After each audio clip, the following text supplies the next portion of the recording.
अस्सलाम वालेकुम। मैं सुमला इरफाना हेयरिंग इम्पेयर्ड डिपार्टमेंट की हेड। आज मैं साइंस की लेक्चर लेकर आई हूँ जिसके अंदर हम लाइफ साइकिल पढ़ेंगे। और लाइफ साइकिल है क्या, होता क्या है।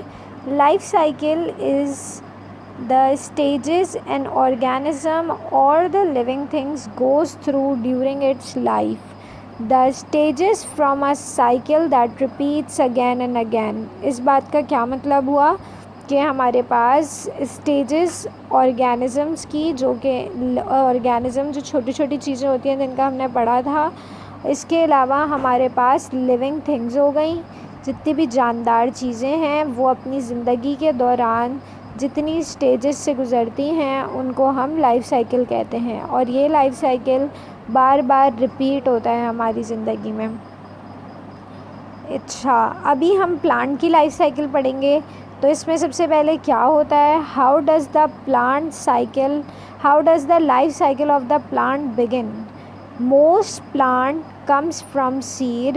A seed germinates when it breaks open and a small plant grows out. सबसे पहले आप जो कि मिट्टी होती है, मिट्टी में आप एक बीज डालते हैं, फिर उसके बाद उसके ऊपर पानी डालते हैं।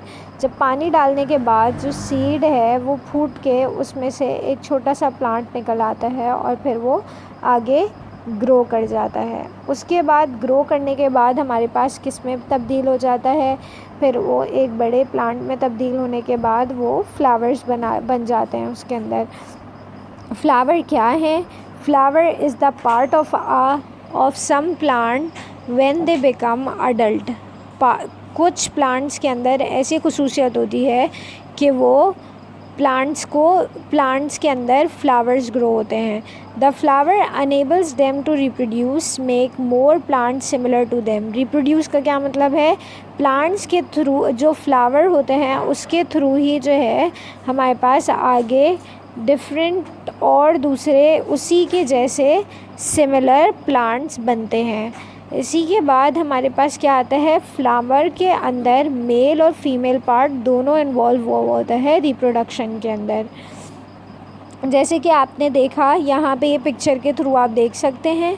सबसे पहले आपने क्या किया, सीड क्या होती है, it is a hard outer covering to protected. सही है, एक हार्ड आउटर कवरिंग होती है जो कि आपने बीज देखी होगी। बीज के अंदर एक छोटा सा एक और बीज होती है जिसके बाहर की कवरिंग फूटती है तो अंदर से वो प्लांट हमारा निकलता है।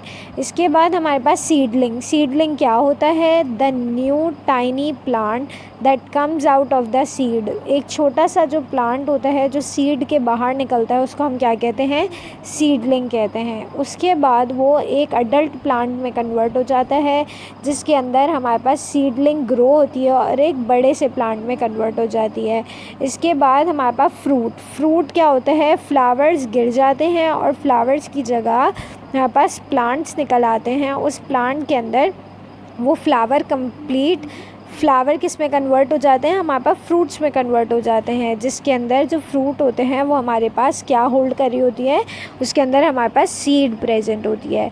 अच्छा, अब मैंने आपको ये तमाम बातें तो बता दी। अब आपने क्या करना है, आपका काम ये है, सबसे पहले आपने लाइफ साइकिल की डेफिनेशन लिखनी है। सबसे पहले आपने लिखना है life cycle of a plant, फिर आपने हेडिंग में मेन हेडिंग ये लिखनी है। उसके बाद आपने लिखना है व्हाट इज़ लाइफ साइकिल, फिर लाइफ साइकिल की आप डेफिनेशंस लिखेंगे जो इसके अंदर ये मेंशन हुआ है।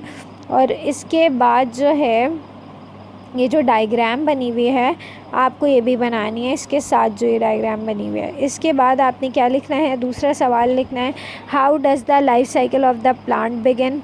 वो लिखने के बाद उसके अंदर आपने ये डेफिनेशन लिखनी है। और जो है डेफिनेशन लिखने के बाद आपने फिर फ्लावर्स लिखने हैं। फ्लावर्स के बाद जो है ये दो डेफिनेशन जो फ्लावर्स की हैं ये लिखने के बाद आपने आखिर में ये पूरी साइकिल, ये तस्वीरें अगर आप नहीं बना सकते तो ये आप सबसे पहले सीड से शुरू करेगा, सीड के बाद एरो डालेगा, सीड क्या है उसके बारे में लिखेगा, फिर एरो डाल के सीडलिंग के बारे में क्या लिखेगा, फिर अडल्ट प्लांट क्या है वो लिखेगा और फिर आप फ्रूट लिख देगा। ठीक है। अच्छा, अपना बहुत सारा ख्याल रखें। अल्लाह हाफ़िज़ एंड अस्सलाम वालेकुम।